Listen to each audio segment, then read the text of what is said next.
Assalaamu calaykum asxaabta ku soo dhawaada Faiza Beauty haddii ay channelkan ku cusub tahay fadlan subscribe saar gambaleelka taawo si aad ula socotid wax walba aan soo dhigo walaalahayga qaaliga ah oo hore iila joogay aada u mahadsantihiin sida iila socotiin mar walba waan arkaa kommentidiina quruxda badan aada u mahadsantihiin asxaabta cusub ee hadda nagu soo biiro waxaa idin leeyahay soo dhawaada channelkiina waay gacmo furan ku soo dhawaada walaalahayga qaaliga ah haddii aad videogan daawatid like saar share dhe asxaabtaada la wadaag wixii ra'yigaagana commentiga hoos noogu reeb walaalahayga qaaliga ah maanta waxaa rabaa inaan la wadaago sida ugu fudud oo aad u sharaxan kartid fruitka haddii ay martiqaad aad qabtid insha allah daawasho wacan walaalahayga qaaliga ah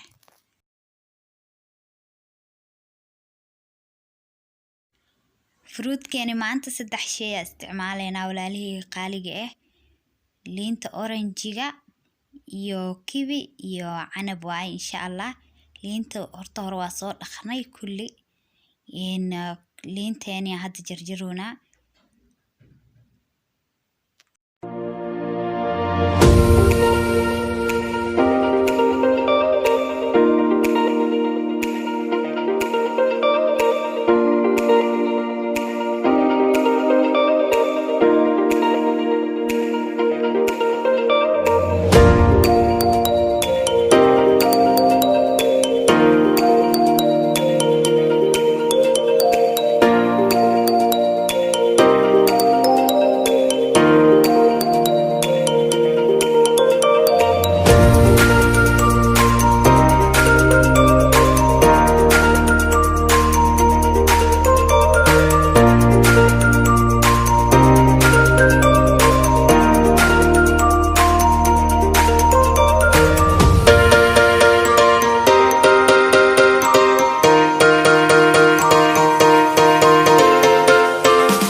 maasha Allah sidaas oo noogu soo baxay waa u jeedin walaalahayga qaaliga ah oo ku mahadsan tahay daawashada videogan